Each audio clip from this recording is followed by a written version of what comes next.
morning, everyone. Welcome to the Center for Spiritual Living. My name is Dr. Joe Hooper. I am the spiritual director here, and I have got something to share with you today that we're trying out. So guess what? These are the announcements. Hit it, boys. Have your attention, please, for the announcements of what's going on at the center this week. April is Bring a Friend to the Center month. With so many people searching for answers, share with them the center and how you benefited. So bring a friend to the center. Conscious Wear t-shirts will be for sale on the patio. Want to change those around you? Do it with a saying printed on what you're wearing. Be a walking billboard of love, hope, and peace. Get yours on the patio today. T-shirts are just $5 with all proceeds going back to the center. The Soul Sisters meet the first Thursday of each month in the Om Room. Join them this month on April 5th for connection, spiritual support, and more. That's Thursday, April 5th from 6:30 to 8:30 in the Om Room. If you've been a member at CSL Palm Desert for some time, we want you to join us Sunday, April 8th after the second service. Get to know the ins and outs of the center, roles and responsibilities of being a member, as well as your spiritual director. That's Sunday, April 8th at 12:30. Sign up is on the patio. On a return engagement, Brian Clements of the Hippocrates Institute in Florida will be defining what live food is and why it is so important to optimum health. Tickets on sale by calling the office. The fee is only $15 and all proceeds will be donated back to the center. So mark your calendar Thursday, April 12th at 6 p.m. Child Help is a national nonprofit organization dedicated to the prevention and treatment of child abuse. They are in need of special friends on April 14th from 11 to 3 in Beaumont for the children affected by this tragedy. For more information, please pick up a flyer in the foyer. It's April 14th from 11 to 3 in Beaumont. For more information, please refer to this week's bulletin. Don't you love that? That was lukewarm. We're trying to make it quicker for you because I know how brutal this can be. So let's welcome our CSL band, everybody. They're our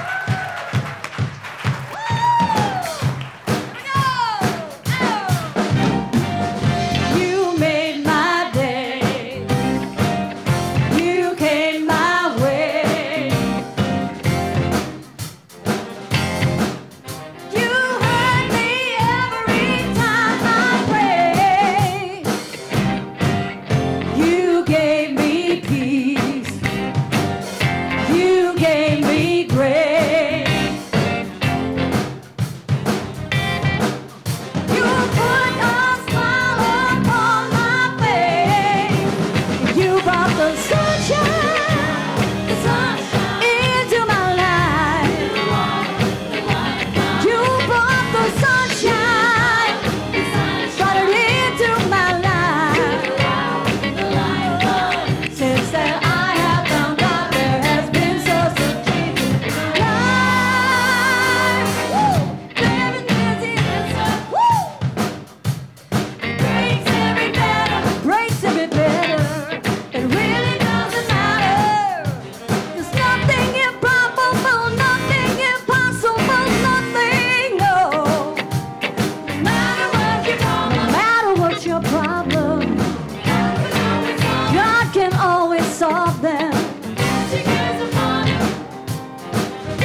that choir and that band, everybody.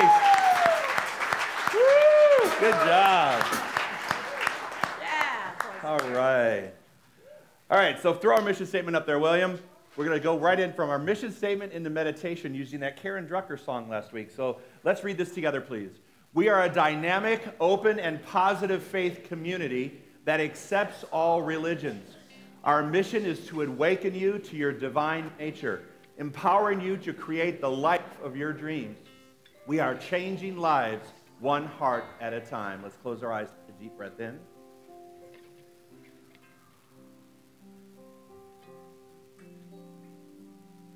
One more time, deep breath in.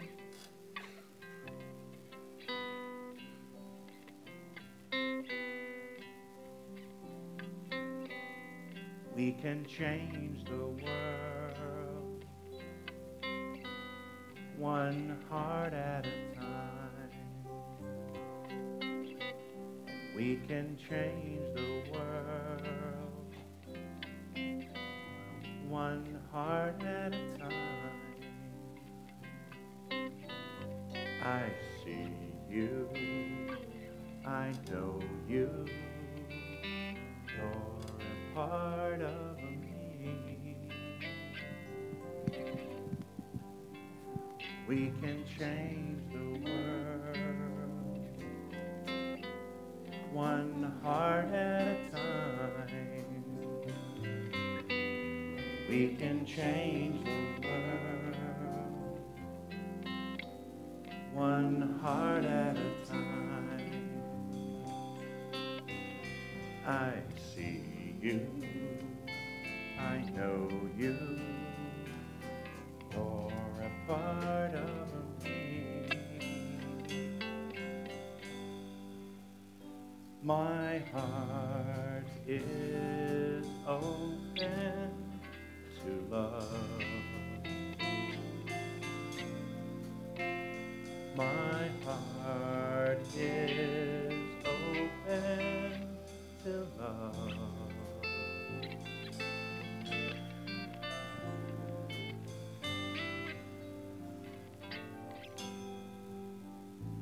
We can change the world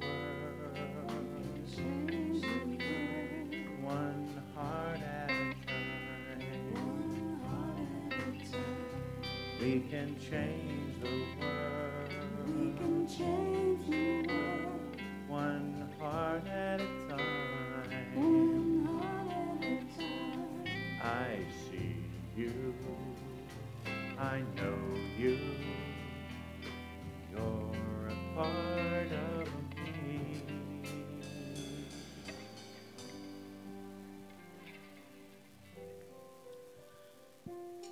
So here we are, gathered together again on this beautiful Easter morning, second day of Passover, in this wonderful sanctuary. So you can know with me that the vital, dynamic spirit of life is everywhere present. This spirit flows through me, animating every organ, every action, every function of my physical being. I am one with this vital energy which flows through me in love, in harmony, in peace, and in light. Spirit guides my every move and every decision that I make. This divine spirit flows through me,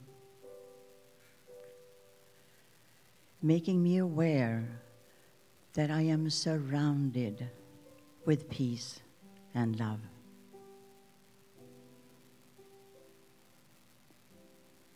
I know this to be true because there is God, and God is all there is.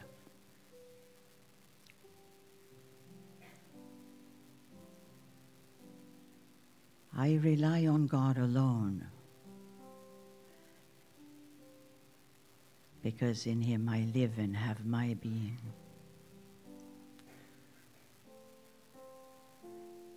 There is one life, and that life is God. That life is good. And that is my life now. I am free. I give thanks that this is so. And I allow the Spirit of the universe to do its good work, knowing that it always gives freely to me. It's with great confidence that I release my word into the universal law of intelligence, knowing that it is already done. So you may join me in saying, and so it is. Amen. You can change the world one heart at a time. You can change the world one heart at a time. I see you, I know you, you're a part of me. You can change the world one heart at a time. You can change the world one heart at a time. I see you, I know you, you're a part of me.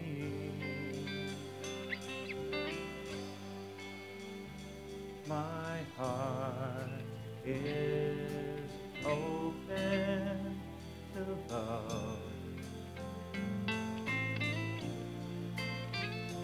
My heart is ready to love.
take a deep breath in.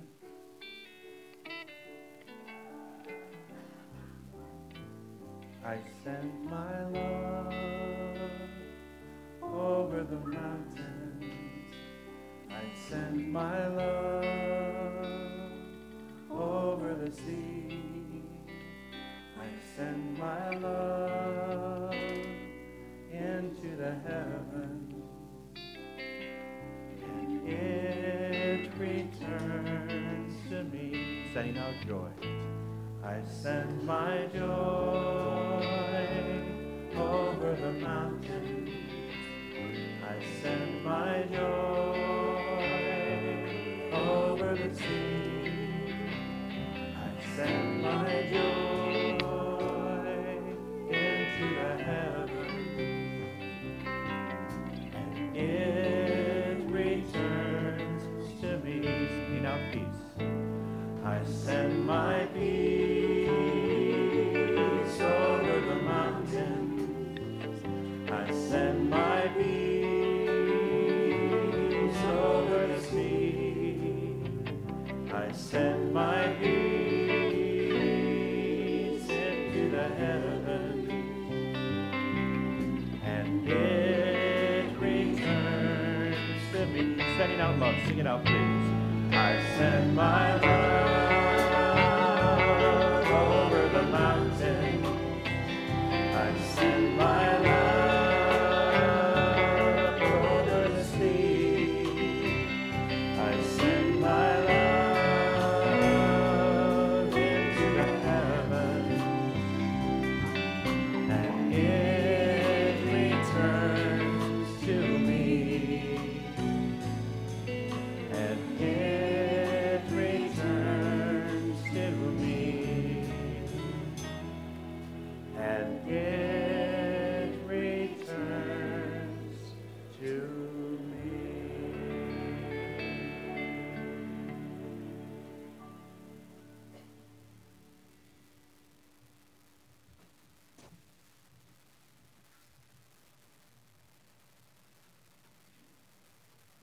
Jesus walked the earth without his sandals, accepting that the gift was his to choose. Spread the word of love from a single star above, knowing that his words they may refuse. He walked with heart and soul in full submission, proclaiming with his hands raised to the sky that love would be the anchor of his mission,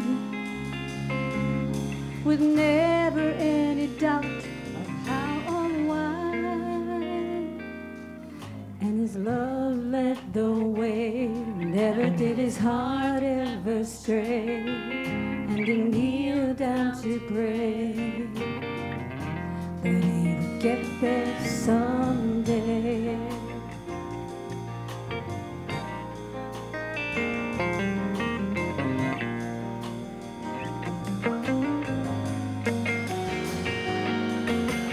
Martin climbed the mountain with a purpose. Everyone be treated equally.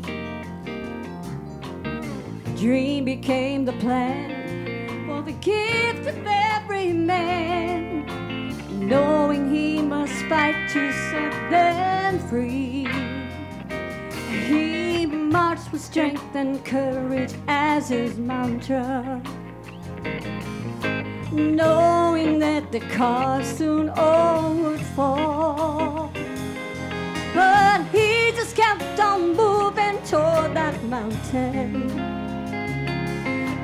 Liberty and justice, one and all.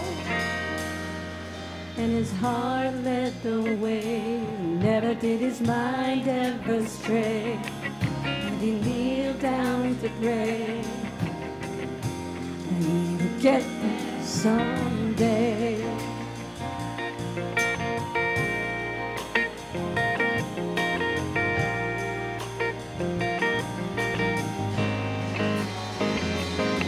He said, I've been to the mountain and I've seen the glory.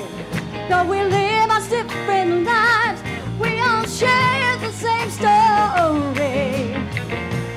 Face by name, we are one and all the same. And together we will get there someday. Sing with me. I know, yes, together we will get there. Together we will get there. Together we will get there someday. Yes, we will. Together we will get there. Woo! Together we will get there. Together we will get there someday. Yeah. I know together we will get there. Together we will get there. Together we will get there someday. And now together we will get there. Do it again. Together we will get there. Together we will get there soon. I know we can. I know that we can. I know that we will. I know that we can. Yes, we can. Yes, I know we will. I know that we will. I know that we can. Oh, yes, we can. Yes, we can. I know we will. I know that we can. Know that we will. Yes, yes, we can. Yes, we can. I know we will. I know that we can. I know we will. Yeah. Yes, we can.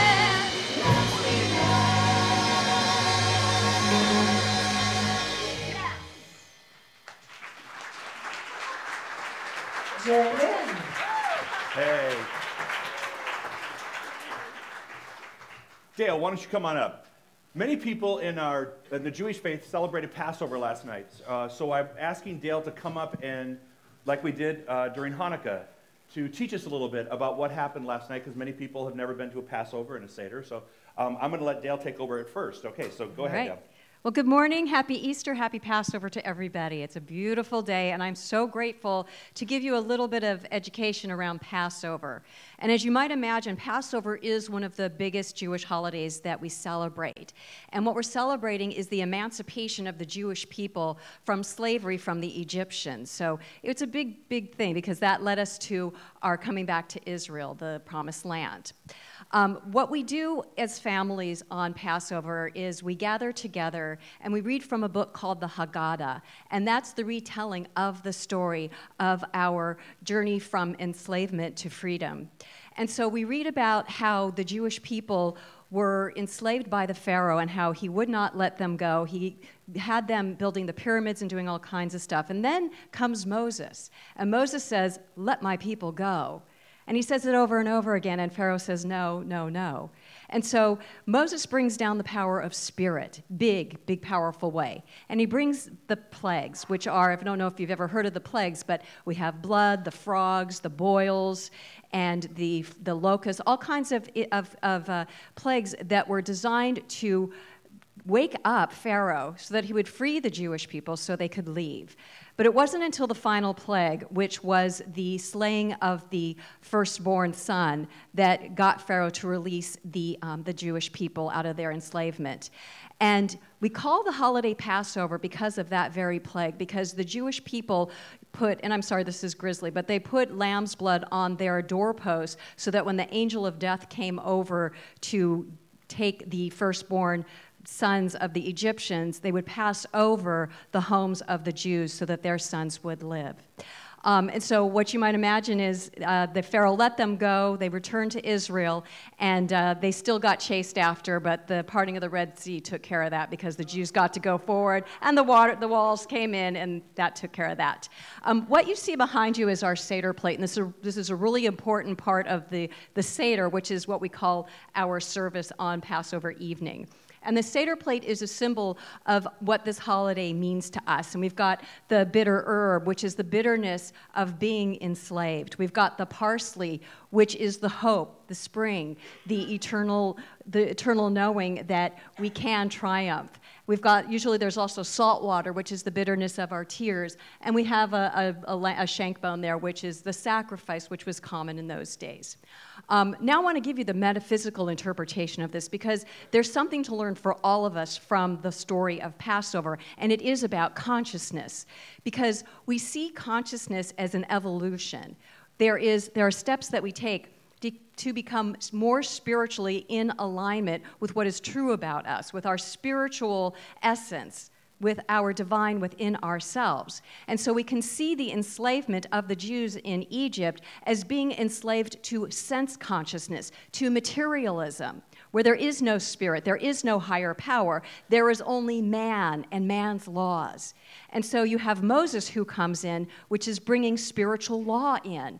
And so he's waking us up to see there's more than this human experience. There's more than human laws that govern life. There's spiritual law that governs the entire universe. And so with the entry of this wisdom, that breaks our consciousness free of being enslaved by materiality and to come into a higher level of consciousness, into a spiritual consciousness. And so that allows us to leave the land where we're incarcerated into the land of freedom, which Israel is the symbol of spiritual consciousness. So you can see how that works for all of us. And the cool thing that I just want to add to this is that Easter is the second part of bringing back our spiritual wholeness. Because with Moses, you have the spiritual law, but it takes love and law to be spiritually complete. And so with Easter, with Jesus, we have the inclusion and the addition, which makes us whole, of spiritual love. So it all works together for the expansion of our consciousness. So now you know more about Passover, and enjoy your day, and now you'll know more about what your Jewish friends are talking about when they say Seder plate. Thank you.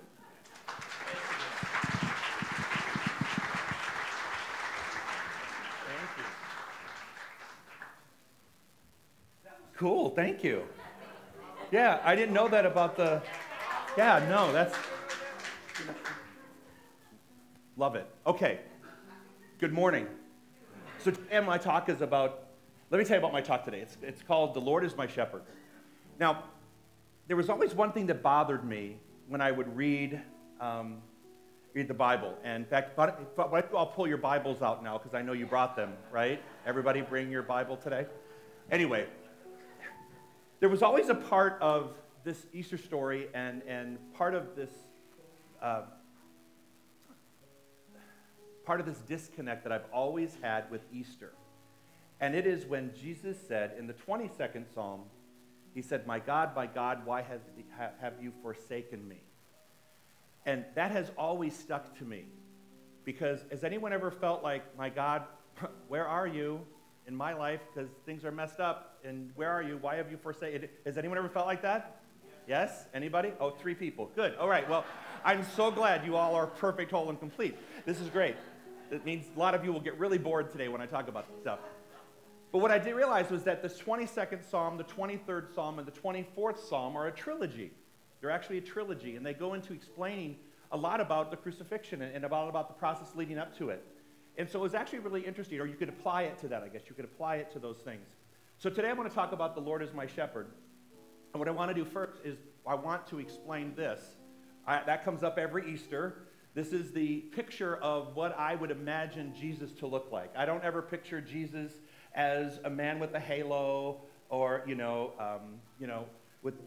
that's like somebody I would have a beer with, It's like, hey, yeah, sure, let's go grab one and talk about the world, right? And so that's why representation. So when I talk about this story today, I want you to kind of imagine this person talking to you instead of the one that's always been on the pictures, which to me has always been kind of challenging to relate to because it was beyond me to have I don't think I have a halo unless something's going on. So it was sort of beyond me. So this is what I looked up.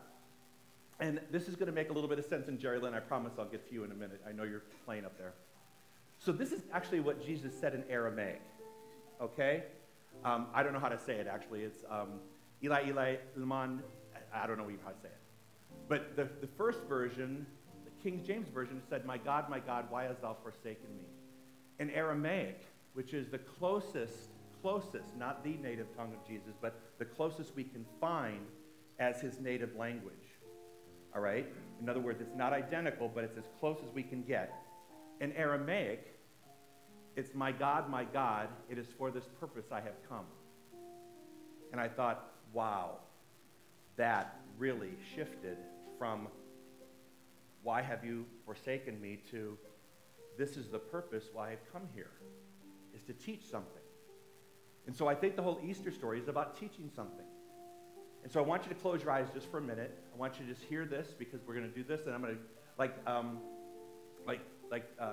Dale did just a minute ago. She taught the metaphysical meaning behind something. I want to do that too.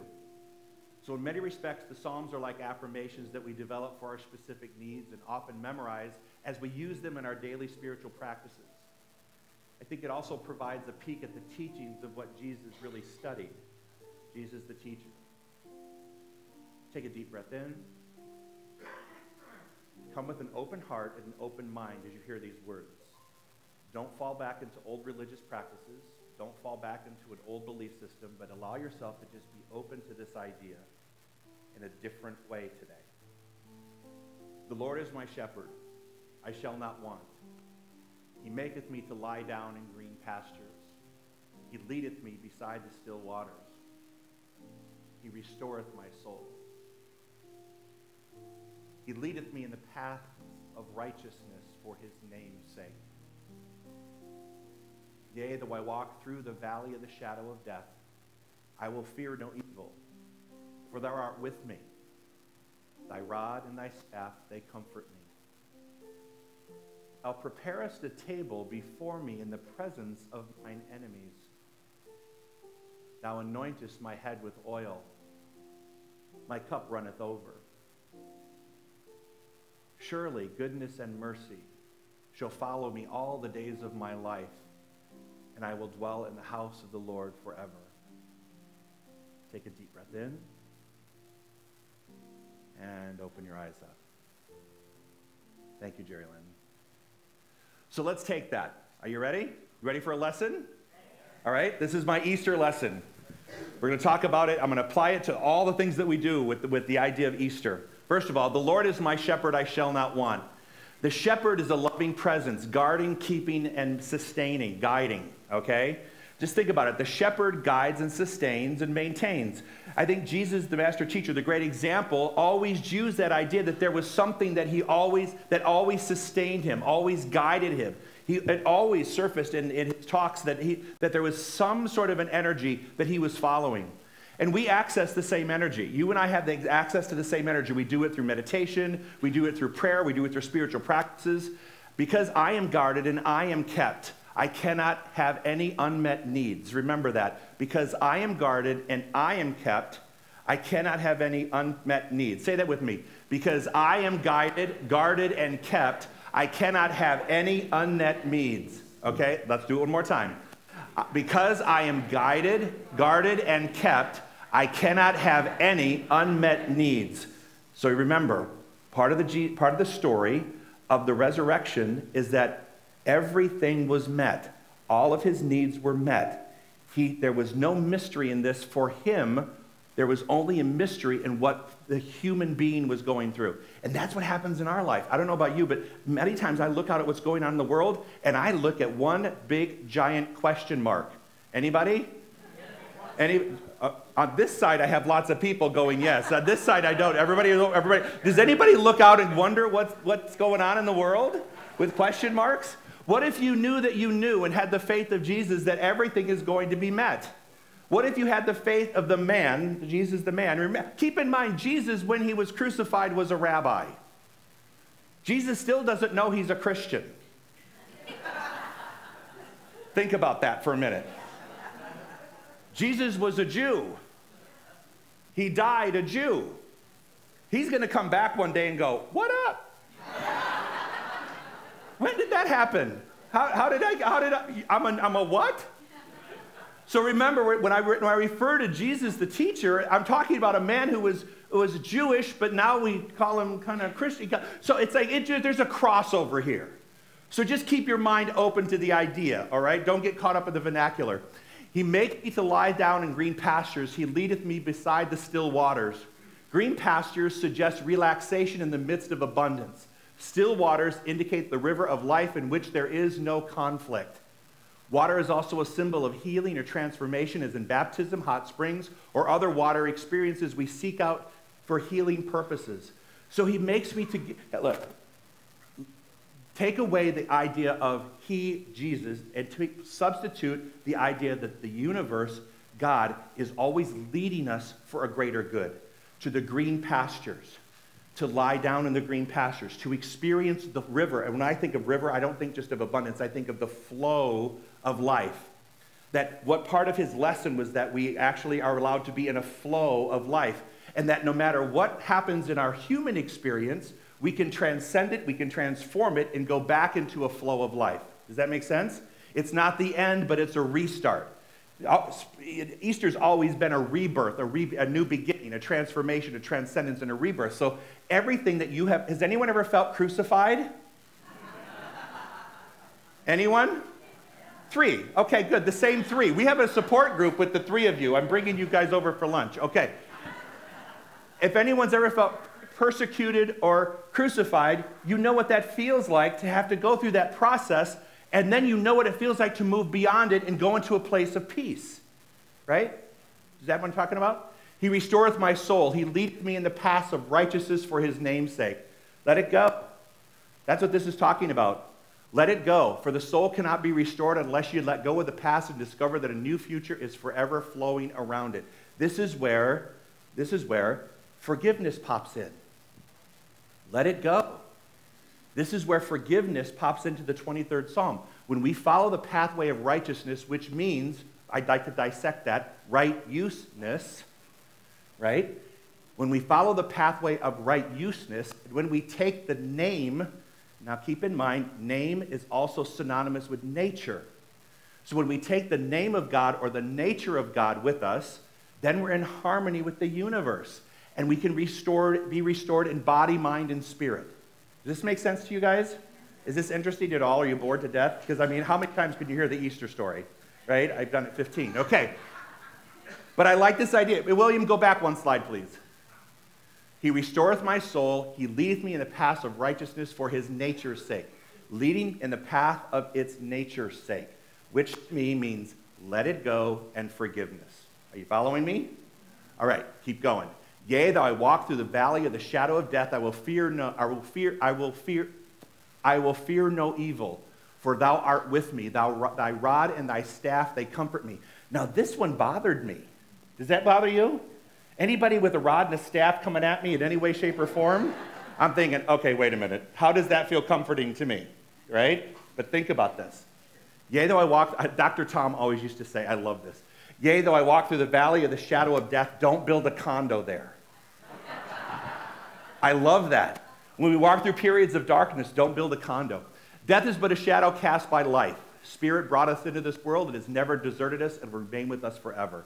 So no matter what we're going through, no matter what kind of valleys we're moving through, and if you think about how Jesus walked through his entire process, even up to Palm Sunday and Good Friday, and walking through that, walking through the city with the cross on his back and all of that. Speaking of which, historically speaking, Jesus walked with the cross on his back for approximately, 4 hours? It was 4 hours. I know people that have carried a cross on their back for their life, right? Sometimes we just have to put the cross down. We have to lay it down and not carry it anymore. Because only he had to carry it a certain distance in a certain amount of time. It was all less than a day. Sometimes we have crosses that we bear forever, for months, for weeks. We have resentments, we have hostility, we have anger, we have all those emotions. So in the teaching of this process, part of this is when we go through those processes, we have to let it go and put it down. And remember, that shadow of the experience that we have in the valley is purely a shadow and a valley that we will move through. And once you're through the valley, you get to the peak again of another place where the sun is shining on your face and you're back into yourself again. Does that make sense? Are you guys following me? All right. A rod and a staff were used as a shepherd to protect himself and his sheep. Like many other symbols of the Bible, it refers to the staff of truth or our complete reliance on the law of good. So I have to look at the rod and staff instead of looking at them and sort of going, okay, now how does that work? I have to look at that as love and law. Just like Dale said, which was perfect.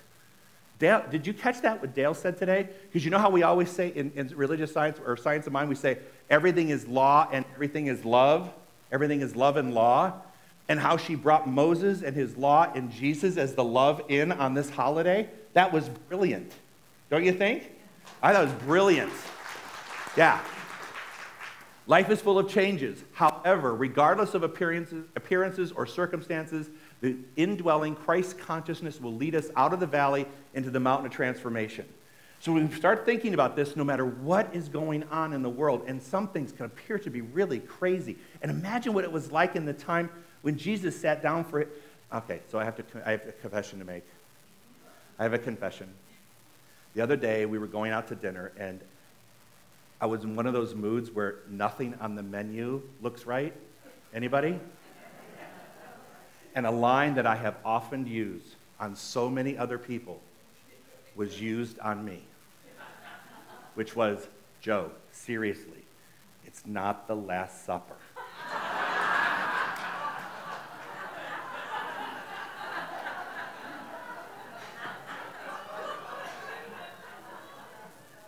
But historically speaking, it would have been had I been Jesus, because it was the last night. So it was okay. It would have been my Last Supper. So anyway, you had to be there. Life is full of challenges. However, think about the challenges that Jesus was going through at the time when his friends betrayed him. And next thing you know, he's being sought by the authorities, knowing inevitably this is going to be what's going to happen with my life. Imagine having that kind of thing hang over your head. Imagine having that hang over your head. And I know sometimes in my own life, sometimes I feel like I have things hanging over my head that are really dark. And really, I really don't want to be in them anymore. But I have to understand, maybe what I'm trying to figure out myself is, okay, wait a minute. Life is full of challenges. Regarding those appearances, there is a consciousness for good that we can always rely on. That good is coming from all things. Thou preparest a table before me in the presence of mine enemies. Now, when I was a kid, I'm thinking, why would I want to eat with those people? Anybody? Thou anointest my head with oil, my cup runneth over. The table of the Lord, or God, is forever spread with the gifts of life, including health, happiness, joy, and success in living. Oil is simply a symbol of perfect welcome. Spirit's abundance is limitless. So thou preparest a table in the presence of what I would say, my life. Because your life and my life, I think we've angered some people at some point in our life experience or disappointed them. Would you say that? Yeah?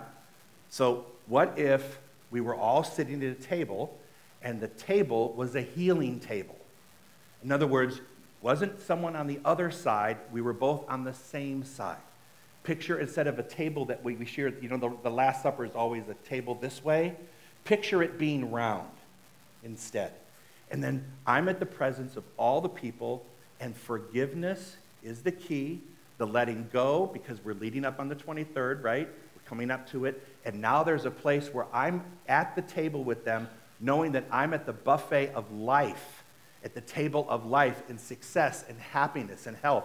That, to me, is something that I could transform. So I think we're invited to transform from a situation like Jesus had what they perceived. Jesus was the enemy, even though he didn't perceive them that way. He actually loved them. Because what would he say? Some of the last words, forgive them for they know not what they do. He didn't say go to hell, right? Did he say no? Have you said? I don't know. Right? Are we good? All right. Surely goodness and mercy shall follow me all the days of my life, and I will dwell in the house of the Lord forever. We're on the final lap. This is great. Guess what? Goodness will always be available to us. Mercy has always been a concept that sort of bothered me too. Anybody? No? 3 of us. Raise your hand, the 3 that are going to go to lunch. But mercy comes from the French word merci, which means thank you or gratitude. Surely goodness and gratitude shall follow me all the days of my life. How about if we look at it that way?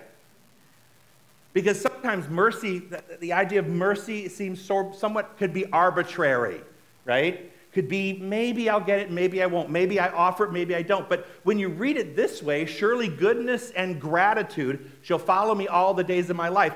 And what happens when we use gratitude?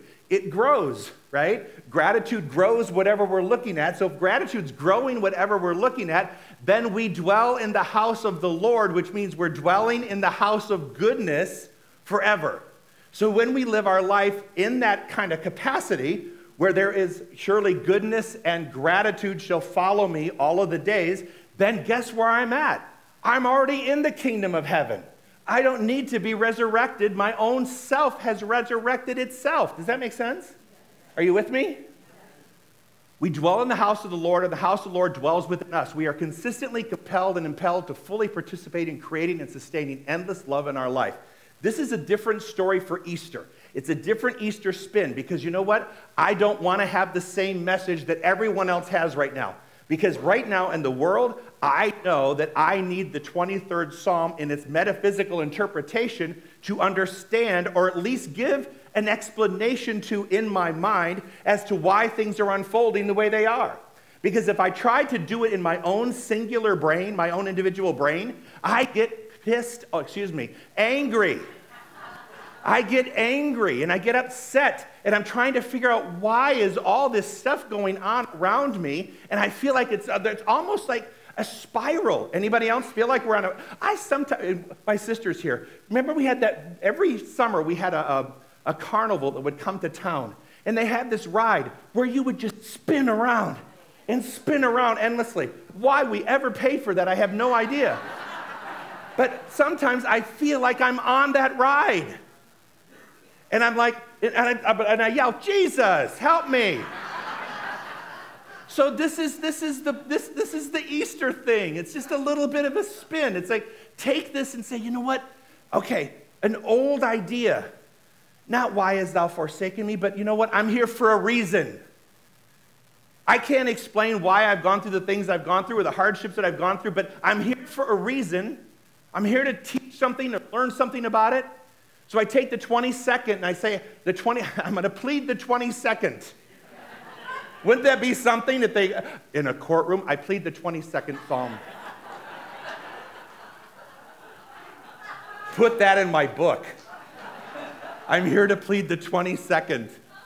Not why hast thou forsaken me, but I'm here for a purpose. And that purpose is to recognize that on the 23rd Psalm, there's all these promises. And am I living up to my understanding of those promises, or have I rejected the whole thing because I kind of threw the Bible on a shelf and it sits there because my grandmother gave it to me? I think there's some really good messages in this. I think if we take the time to listen to some of this and to rephrase it, because I truly believe that everything, like Dale was sharing today, if you take it on its literal words, on the words that are literally on the page, they don't settle sometimes right. But if you accept them with an open mind that there's a deeper meaning that we can find in them, then it starts to make sense. I mean, I actually felt, and I've always felt a kinship with the Jewish religion, but I actually today saw a line that I never really recognized until Dale said that. And I've studied the world religions, but I recognized that there was this love and law line. And so people have always said to me, why is Passover celebrated around Easter? And I thought, well, because the holidays fall on a certain point and it gives everybody the day off, right? It was just convenient. Why, Hanukkah and the 25th. It's just we get close, we get in the ballpark. But no, there's actually a really interesting reason behind it. And so I hope when you listen to this again, when you see it, or if you ever see it again, or if you ever think about it again, it'll have a little different spin for you. Today I remember that there is within me that which can never be hurt or harmed in any way. Today, on Easter Sunday, if you're of the Christian belief, I want you to think of that. Today, there's a way that you can say to yourself, I have to remember that I can't be harmed in any way. I allow that Christ or consciousness, either one, to guide me. as I do that which is uniquely and divinely mine to do, to co-create and live a life of love, peace, joy, abundance, and freedom for myself and for everyone on the planet. So today, I remember the story, because I've been told the story since I was this high. I remember the story of transformation and transcendence, and that I too, me, Joe, little Joey, I have everything that was ever offered to anything and anyone on this planet.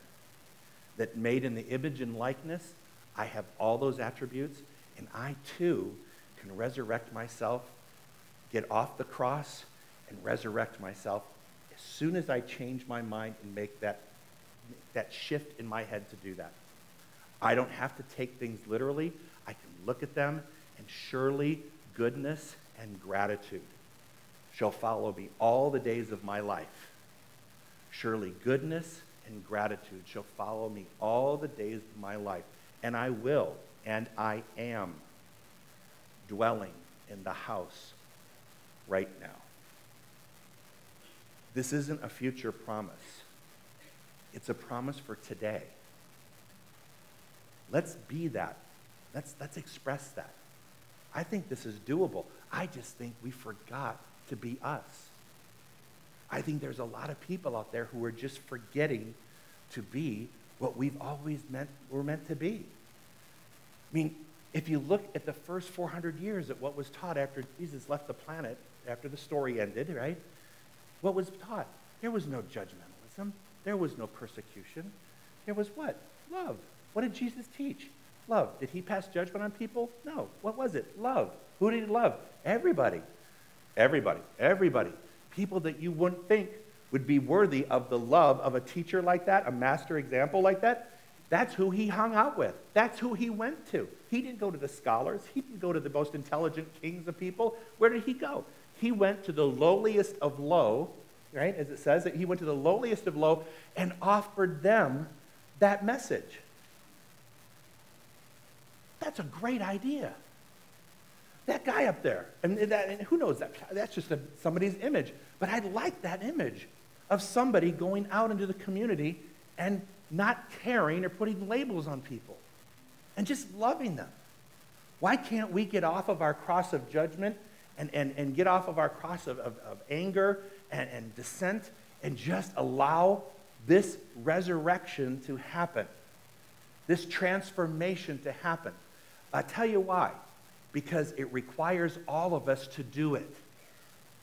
Every one of us.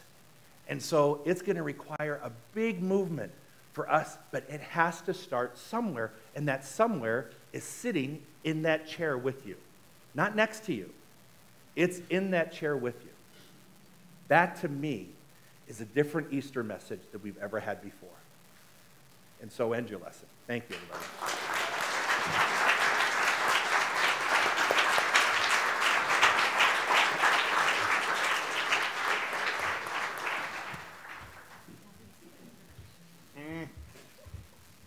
Don't even.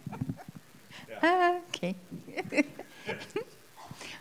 All right, so at this time I'd like to call our ushers to come forward, and as we prepare this sacred time of our service where we give from that place of love, from that place of abundance. And those of you that are live streaming, please don't forget, there's a donate button there on our webpage, or you can also text your offering.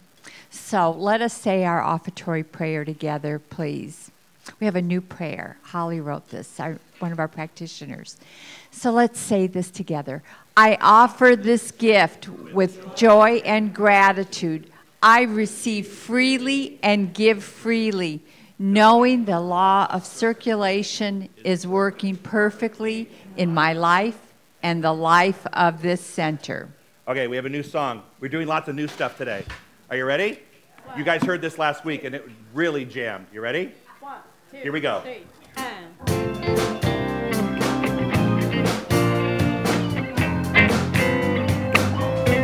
Karen sang it last week. It got everybody up on their feet. We were clapping away. Let's do it today. Come on. Every day I wake up and I say, today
right. So let us just hold up our hands and send our love and our light to bless this offering as we say together, we bless this collective offering and receive it with gratitude, knowing it is spirit in action. As this currency flows through our center and beyond, it blesses many lives, including my own. Thank you, Dale. All right, so at this time, we'd love to welcome our visitors. So if you are here for the first time, please don't be bashful. Stand up. We have a gift for you. Come on, it's Easter. The Easter Bunny's not going to come and get you, but there we go, right up here, too. Gary, over here, too. And so we welcome you. We welcome you. And so we have a CD with, well, right there what we have is an empty container with information about us. But please stop by the foyer and pick up a CD of a couple of Dr. Joe's talks. I know, surprise, there's nothing in there. So please stop by up there and get a CD of Dr. Joe's talk. And also I want to wish you all a happy Easter and a happy Passover. These are our practitioners that are in our Om room, and for those of you who are here, especially for the first time, that is our part of our prayer team, and they're over there. If you're going through anything, please stop over there and have them pray with you. That's why we call them 1-minute miracles. And so don't forget this week, my book study is continuing. You can still drop in anytime you want. So don't forget our Soul Sisters for the ladies. If you're here for the first time, please join us Wednesday or Thursday over at the Om room at 6:30. And if you have grandchildren, come back. They're going to do an Easter egg hunt at the 11 o'clock service, which will be adorable, and it'll be fun. So anyway, I'll let you guys all get out of here for brunch. So let's just do a quick prayer. So in that sense, that knowing that resurrection within each and every one of us, each day is an opportunity to rise above any so-called beliefs of challenges. We are that divine light, and we spread that light wherever we go. We love everyone. We love our enemies as much as ourselves, because that is the teaching of the great Master Jesus. And so we drop our crosses right here and right now, and we dwell in that house, knowing that wherever we go, our path is straight, our path is there being guided, and we are all surrounded by that light. And so we project that light. We send that light to people that may be challenging us, knowing that that light is surrounding them and guiding them in the right direction. That our lives are perfect, that we are on that divine purpose. We are each here for a magnificent reason. There are no mistakes. And so in that place of gratitude, that place of knowing that this is our family, this is our spiritual community, and that all is well, we just say thank you. We allow it to be, and together we say, and so it is. Amen. Have a wonderful day, everyone, a wonderful week, and happy Easter.